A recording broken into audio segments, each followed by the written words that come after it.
Boar's Head invites you to enlighten your senses. Introducing Boar's Head Ichiban Teriyaki-style chicken.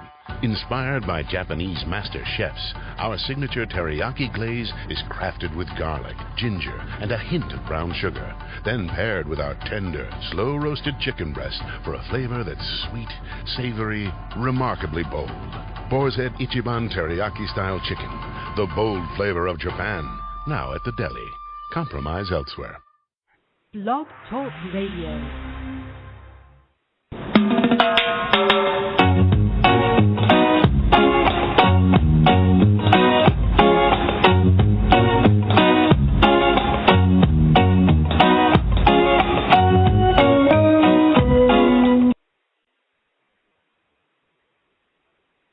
Hello, folks. Ready for another conversation? Today we have Mike Johns. Is a pioneer in the field of mobile media and digital technology with more than 15 years of experience in consulting, content strategy, acquisition, cross-platform engagement, business, and legal affairs. With an unrivaled understanding of the global digital ecosystem, John continues to be a trailblazer in the digital space. He has proven track record of successfully spearheading content strategy, acquisitions for major corporations, including T-Mobile, Nokia, Microsoft, VirgiSign, and News Corp. John focuses in efforts on helping his clients develop and implement strategic visions. The vision is served by wireless broadband, technology, innovation, and mobile services together with multimedia, content, and next-generation applications to create compelling analog digital experience that especially appeals to today's always-on and connected generation. Each strategic vision is defined with the ultimate goal of increasing point of purchase, impulse buying, enhanced computer loyalty, increased brand recognition, and expanding new revenue streams with the B2B and B2C customer base. As usual, my co-host, Chris Daly, will be conducting the interview. So take it away, Chris. Thanks, Denise. And indeed a privilege and a pleasure to have you with us, Mike, this afternoon. Thank you for sparing some of your time because we know how valuable this is. Yeah. We just want to get to know you a little and want to see where your roots lie. We know you're Jamaican. Tell us a little about your Jamaican roots. Okay, no problem. First of all, family, everything, big up all Jamaica. Family Amen. Comes from the country. Mom's side is from the country. Jacksontown, big up. St. Anne's, big up. Ochi, big up. Clarkstown, Mandeville, all those areas, big up. And then Dad is from Kingston. Ironically, my great-grandfather is the founder of the Gleaner. So when you see the name Mike Johns, you check the Gleaner. One of the founders of the Gleaner is Johns, my grandfather. Incredible. Yes. That's great. So you come from a rich, deep set of roots, Mike. And so tell us how, being in media and the communication business certainly seemed to foster you and shape your thirst for entrepreneurship? Yes. So the question? Yeah, so you were just surrounded by business deals and the like just as a young man coming up. Mm-hmm. Yeah. What was that like? I'm still trying to catch the question. Yes, what was that like? What was that like? Yeah. Yeah. Well, you know what? I'd first start with family, and and for me, it meant a lot. It was hard starting off, but my family not only were Jamaican, but also Maroon, and it was a deep emphasis for education. Coming from the country, just everybody know, just the country, so it was very, harsher conditions. So we tend to know that the education is what can get you out of those situations, working hard. So having that foundation, starting with my grandfather to grandmom, they're just the world to me. To then my mom and my dad and all of the siblings and the network of the family. My mother went on, both mom and dad came to the U.S. and went to college, and mom went ahead and really excelled in the corporate world. So starting working in the, most Jamaicans, we start off, women especially, in the nursing industry, and she really didn't want to do that, but got into pharmaceutical sales, and thanks to her father, my grandfather, working a job at Abbott's Laboratory to then Baxter, she really accelerated in her degree. Her education made her marketing director and logistics of operation for Baxter. And then just seeing that, seeing her, how she moved, and probably when I was in 8th grade, she went on to get her master's. And so I knew education was just the core, and seeing the business that her and my father, eventually he passed away. He died right back in Kingston. So Mom really carried the torch. And, I got a chance to see how she moved. And I was already born into just seeing how education and business. Now, the funny thing is that she liked watching movies like the Star Wars and sci-fi movies, and introduced me to those as a kid. And so I was very much into space. I was into wanting to be an astronaut. I just never pushed that button to really go far in that, but I was always into space, sci-fi, astrology, anything that's just another world. And so watching movies, TV shows like Twilight Zone and all that, it really stuck with me. I had no idea that these things later on in life would be the backbone to me being involved in technology. And so having that background of the education, seeing Mom and the business world, and then being introduced to all the latest sci-fi and going to various places, being able to travel, see things, it really helped shape me. That's wonderful. So tell us a little about your formal educational path. Yeah. So it started, I would really just, for education-wise, I would say, it was interesting because we're also talking about when, we're talking about in the 80s, 90s, especially black boys, working with computers was like a no-no. Being too smart was a no-no. I actually used to rebel. I wanted to be more of the bad boy and do things, be out on the street, hang out versus the schoolwork. So I had the smarts but suppressed it.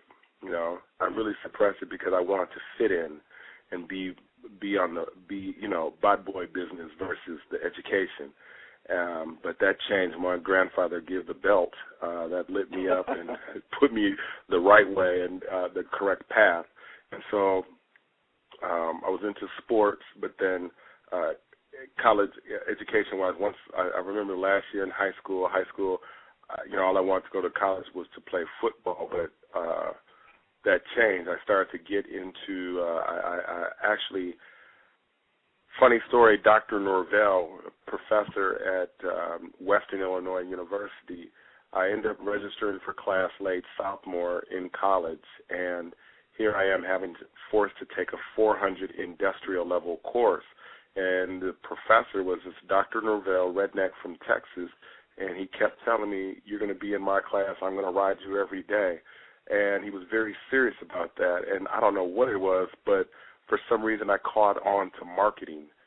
Industrial marketing was what the class that I took, learned all aspects of marketing, market research, analysis, trends analysis, all of that, the gambit. I got really good at that and did good in the course and, went on. And that became the backbone for me to then graduate, to then work for Larry Flint's Rap Page magazine, and then from there Virgin, and then from there start my own business. So your breakout piece would start with the Larry?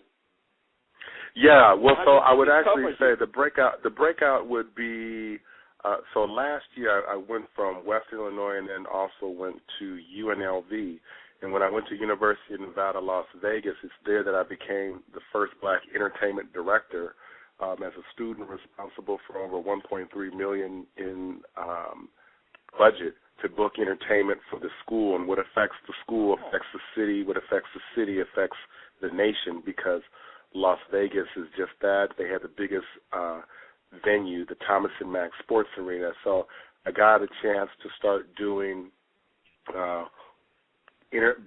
responsible learning how to do contracts, booking for all-inclusive environments. So that would mean that I couldn't just do the rap, reggae. I had to book country and Western entertainment that appealed to the entire ethnicity of the student population. So if it's Chinese, if it's Latino, black, it made me well-rounded. And from that, then the breakout happened from there to then work for Larry Flint. Wow. So tell us how we talk about some of the educational piece, but about the digital piece in specific. How did you make that forward movement into the digital space? Very good question. Very good question. So the year was 2000, actually. 2000. To be honest, here in America, there was always the people having the analog phones back then. Right. And with the analog phones, people were able to bootleg and have what we call burnout phones, where you could just jack somebody's profile and just use their profile, and now you had free phone service. Well, that's what we were doing as kids, and it was easy. But one day, this girl came to me with this little gadget, and it was a text messaging gadget. It was called the Motorola Pager. And when I seen it, I was like, wow, this is kind of interesting. What is this? And it was all about text messaging, but I was like, well, why would I need that when I could call somebody? Listen to me. Why would I need that in 2000 when I could just call somebody? It was amazing. It's 2013, and at that time it was like, why would I text message when I can call? It's free. And sure enough, she had the device, but it was interesting. I was like, okay, that's cool. Next thing you know, I had to meet with the group Goody Mob. And Goody Mob came into town to Los Angeles, or actually Las Vegas at the time, so I was back and forth, L.A. to Vegas. Goody Mob came in to do the Billboard Music Awards, and their manager said, hey, would you like to interview the group before they take stage? I got a chance to interview the group, and the group had the same device that this girl had. Now, here they are from Atlanta, and the girl's from Texas, and they have these devices. And I'm like, what is this? I need to know more about this. And then I go to New York, and I see this device even more. More of them started popping up. And I knew that that was the thing, and I was like I ended up getting one of those. And then I stumbled on the word, the digital divide. And I think that from there, after having the device and then seeing various people with the device, I just stumbled on this word, the digital divide, which really in so many ways was the have and have-nots, who have access to information versus who doesn't. And the two-way pager I saw as a cheat sheet guide to a computer, because in the year 2000, computers were about $1,700, close to $2,000. The price point was much higher than what it is today. And so with the price point of consumer electronics being high, then that meant very few people had it. And if very few people had it, then that meant on the black hand side, very, very few people had it. And so you had more black women having computers than black men. And I saw the two-way pager priced at $400 as a cheat sheet guide to a computer. Oh. And so that became the device in which I knew, hey, a quick way to reach the population is this new trendy device. And I ended up partnering with the Masaji Stewart developer who saw the vision of let's create infotainment news and deliver on these devices. And he understood how to write codes and programming. And next thing you know, Motorola, we ended up, I don't know how, reached out to Motorola. Motorola showed us the codes, the reflex codes, that allowed us to start developing programs on their platform. And so that started off well. That led way to starting organically. Next thing you know, we started really growing a number where hey, we're going to report breaking news on these devices because what better way to reach somebody than their device? And this is the year 2000. And so that became the real breakout into technology. There was a breakout into entertainment that started with being the entertainment director for UNLV and then getting a job working for Larry Flint. And then the technology breakout happened to be the introduction to the two-way pager that led way to creating a business based on the two-way pager. Incredible. You're clearly, you've been fortunate to be in lots of places, but you're also prepared with a mindset to adopt. So I call you what people call an early adopter to this technology. But lots of people on the other side of the digital divide do not see digital technology as a friend because you see the tsunami it's leaving in its wake. It's eliminated lots of industry. There's iTunes. There's no more record company. Barnes and Noble is hanging on. Borders is gone. What would you say? Speak to people who are looking at digital technology with a kind of suspicious eye because of the change it kind of produces at such a rapid way. So I'm going to direct this one to all of Jamaica specifically for that, because I go back and forth to Jamaica and I speak on various panels there, working with the Jam Pro, and we as a people, we have to get. Sometimes we have this. I don't want, and I love my people to the core, but sometimes we have a backwards mentality. We resistance to technology is futile. It's going to happen regardless, period. And if you don't get on board, you'll just be crushed, literally crushed. You don't know the feeling to be in a unemployment office and seeing black men and women age 55 now being told to fill out an application using a computer, and they don't know how to use the keypad. I've seen that. I witnessed that. In any ghetto USA, it still goes on now, so it would be on maximum overload in Jamaica. But the point is, you can't. Technology is your friend. Point blank, it's your friend, and you better ride the wave of your friend. You can cook with water, you can clean with water, you can relax in water, but it can also kill you. Exactly. And if you can coat and ride the wave of technology or be crushed. So it's detrimental. And for our people, I'm very a stern, iron fist advocate of educating through the utilization of technology. We have to compete with other countries. And, again, this is for Jamaica on this one. Even if you don't have the green card visa to leave the country, thanks to technology, you can control the world from your computer. Exactly. And the world can come to you. Right.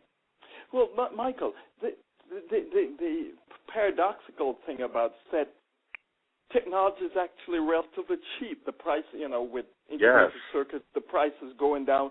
So the cost of entry is pretty low. Yes.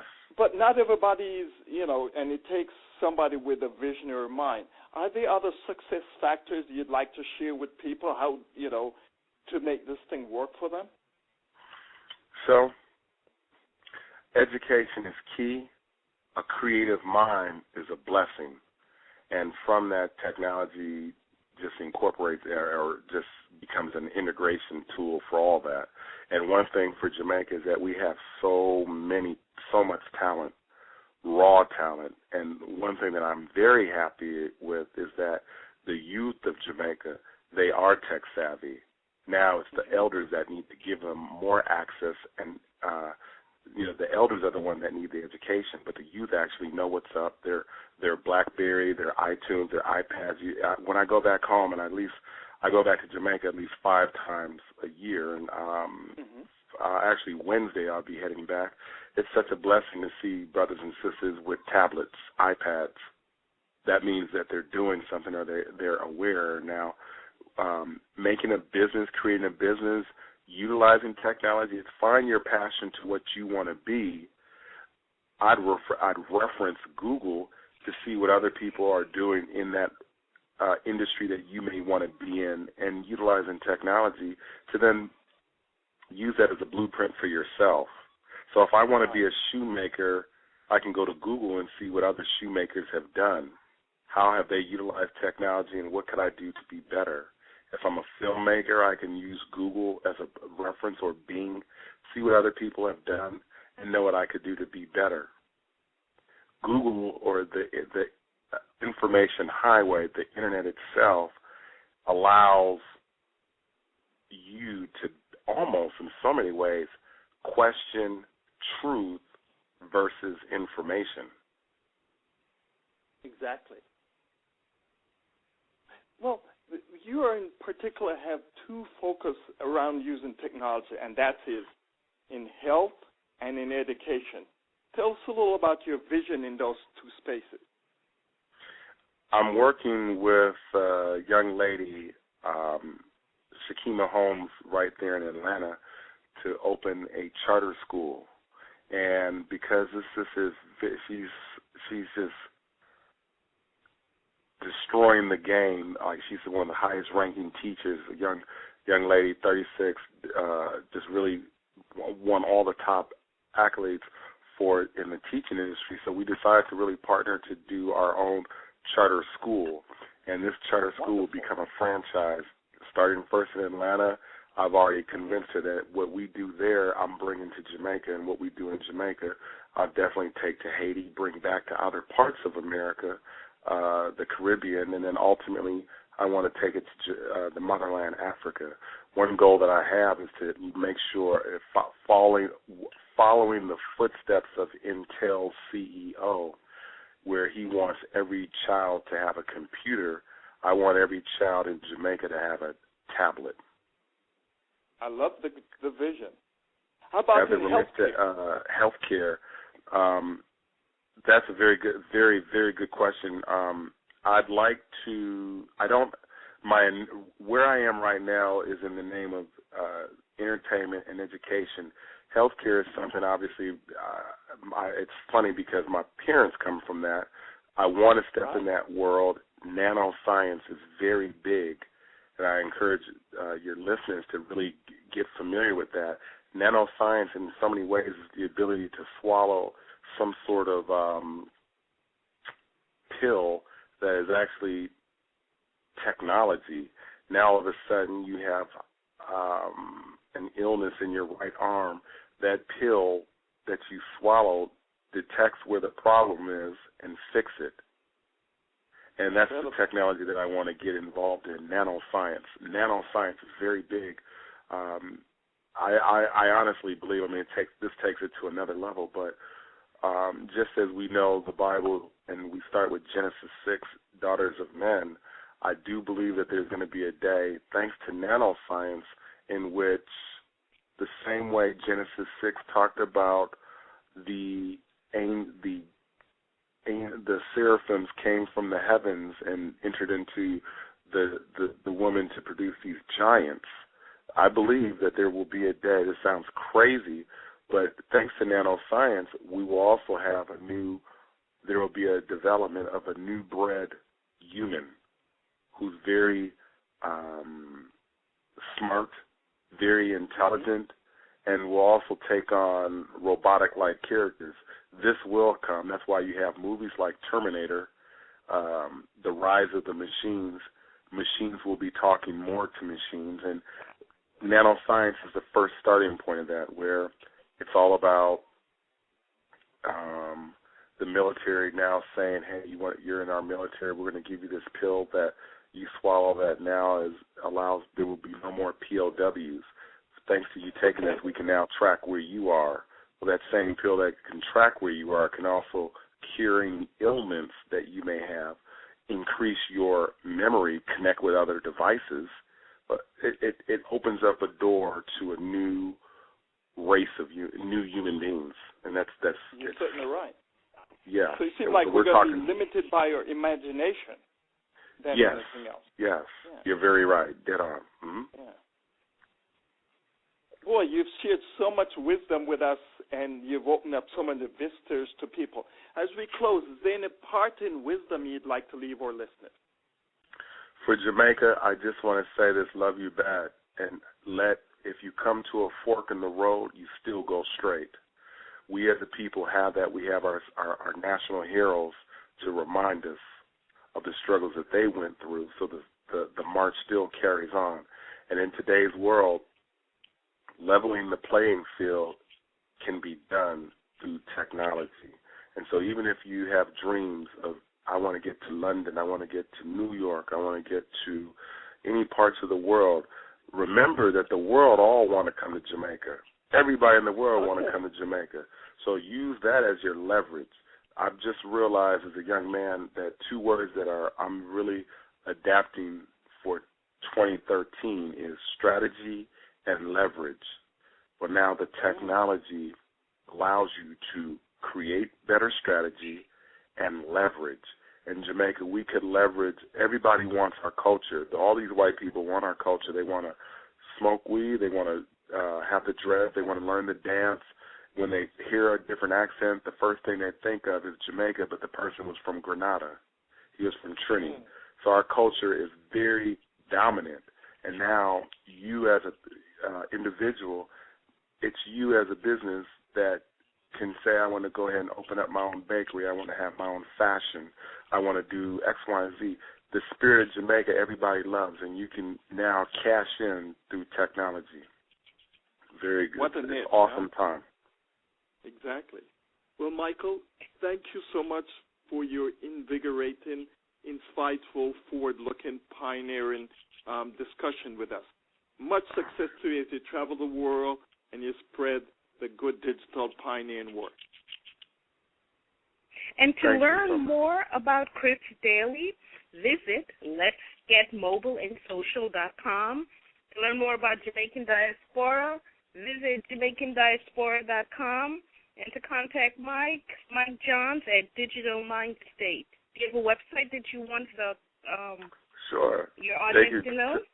Yeah, they could check out our website at digitalmindstate.com. Or hit me on Twitter at I am digital, and there it is. I am digital. Okay. Yes. Thank you so much. Thank you. Thanks, Mike. Bye now. Bye-bye.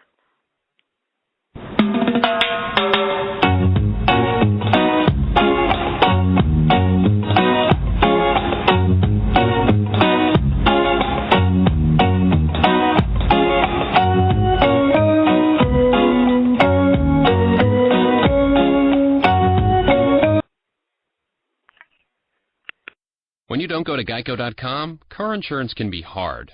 Like early 90s heavy metal hard. I'm yelling and screaming and I'm loud. Roar! Geico makes it easy. You can review and update your policy or report a claim on Geico.com or the Geico mobile app. Because shouldn't we all have a little less stress in our lives? I'm not even upset about anything. Boar's Head invites you to enlighten your senses. Introducing Boar's Head Ichiban Teriyaki-style chicken. Inspired by Japanese master chefs, our signature teriyaki glaze is crafted with garlic, ginger, and a hint of brown sugar, then paired with our tender, slow-roasted chicken breast for a flavor that's sweet, savory, remarkably bold. Boar's Head Ichiban Teriyaki-style chicken, the bold flavor of Japan, now at the deli. Compromise elsewhere.